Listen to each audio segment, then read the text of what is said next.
Class 7 social studies lesson 3 Delhi सल्तनत। दिल्ली की सल्तनत किस प्रकार बनी। मोहम्मद गौरी की विजय जब तराई के बैटल में, तराई के युद्ध में हुई, उसके बाद उसने उसको वहाँ पे अपना तुर्किश रूल आरंभ करना शुरू किया और उसकी ये इच्छा थी कि वह मोहम्मद गज़नी की तरह नहीं, उसने मोहम्मद गज़नी की तरह हमला नहीं किया भारत पे, बल्कि उसका ये सोचना था कि वो अपने साम्राज्य को किस प्रकार यहाँ पर स्थापित करे। और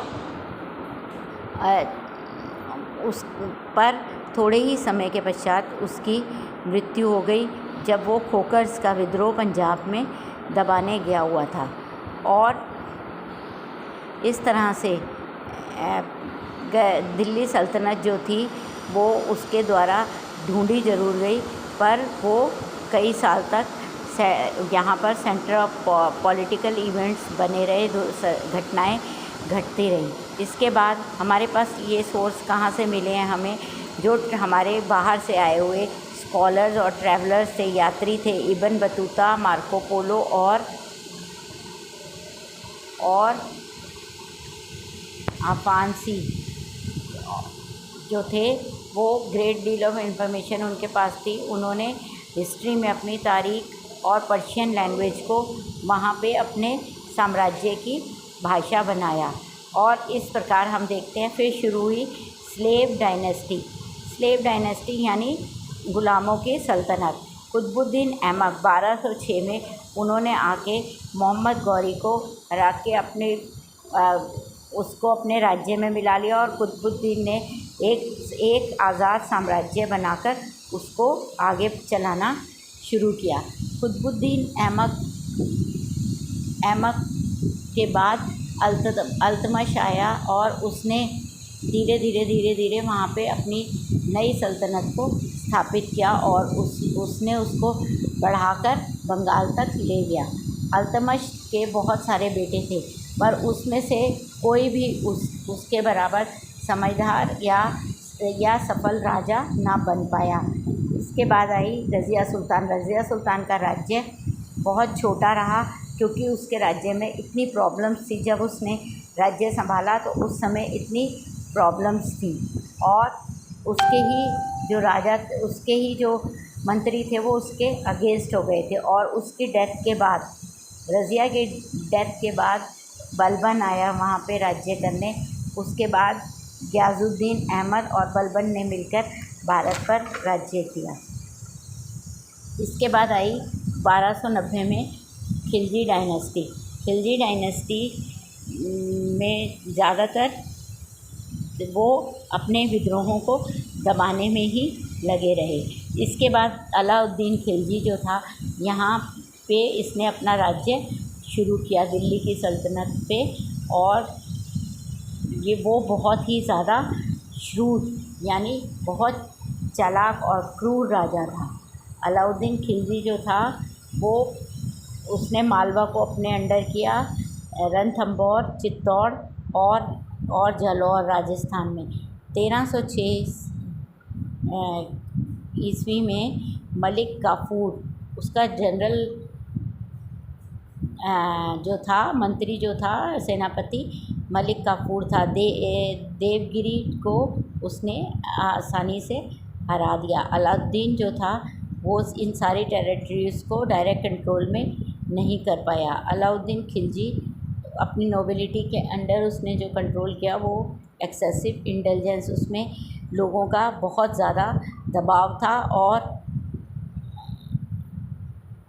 उसने वाइन पार्टी, शराब की पार्टियां जो थी वो बिल्कुल बंद कर दी और ख़ुद भी शराब पीना बिल्कुल बंद कर दिया। तो 1316 सी में वो मृत्यु को प्राप्त हुए।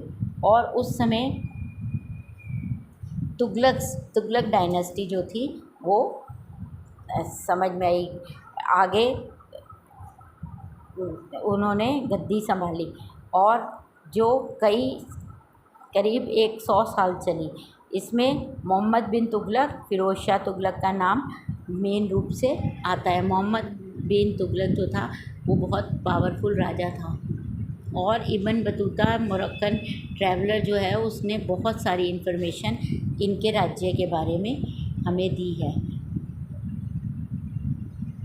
और इस फ़िरोज़ शाह तुगलक जो था मोहम्मद बिन तुगलक का कज़न था। उसने इस्लामिक लॉ के अनुसार ही वह राज्य करता था। इससे हिंदुओं को बहुत ज़्यादा तकलीफ़ होती थी। इसके बाद हुआ तैमूर का आक्रमण। तैमूर ने सेंट्रल एशियन था जो कि इस्लाम को मानता था। उसने समरकंद में अपना राज्य स्थापित किया और जब वो दिल्ली की तरफ आया उस सुल्तान की आर्मी को आसानी से हरा दिया। और तैमूर दिल्ली में आकर उसने पूरे दिल्ली शहर को बर्बाद कर दिया था। और तैमूर जो था उसने मेरठ और जम्मू को भी अपने अंडर करना चाहा। तुगलक एम्पायर जो थी वो इस धक्के को बर्दाश्त नहीं कर पाई। इसके बाद आए सैयद जो थे वो और लोदीज़। इन्होंने 1414 से लेके 1526 ईस्वी तक राज्य किया। सिकंदर लोदी जो था उसने दिल्ली सल्तनत को बढ़ाकर आज पंजाब से बिहार तक ले आया और दिल्ली से आगरा तक ले गया। इब्राहिम लोदी जो था वो लास्ट सुल्तान था दिल्ली सल्तनत का और उसके नोबल्स ने रिवोल्ट किया था। उसके बाद एडमिनिस्ट्रेशन अंडर द दिल्ली सल्तनत के अंदर जो एडमिनिस्ट्रेशन था उसमें 4 ग्रुप थे। एरिस्टोक्रेट्स जो सबसे ऊंचे होते थे, प्रीस्ट, पादरी वगैरह, टाउन ड्वेलर, शहरी और फिर किसान। रिच नोबल्स जो थे वो आराम से बहुत कंफर्ट और लग्जरी में रहते थे। नोबिलिटी जो थी वो रॉयल पावर के पास थी। और इस पीरियड में क्राउन और नोबिलिटी के बीच में कैरेक्टर, पर्सनल एबिलिटी सुल्तान के पास, सारा जो मेन पावर थी वो सुल्तान के पास थी। इक्ता सिस्टम, इस समय पे इक्ता सिस्टम था जिसमें कि ऑफिसर को कैश में सैलरी नहीं मिलती थी, उसको लैंड रेवेन्यू कर जो लगाया जाता था ज़मीनों पे वो उसमें से मिलता था। और इसको जो लैंड के लिए ग्रांट पास होती थी, जो शर्तें उसको इक्ता कहते थे। और इस समय खिलजी सुल्तान ने बहुत सारी टैक्सेस और रेवेन्यूज़ को वो किया। इसके बाद जजिया कर, ऑक्ट्राई ड्यूटी, ज़कत टैक्स, इन सारे सोर्सेज से राज्य को इनकम हुआ करती थी। Thank you.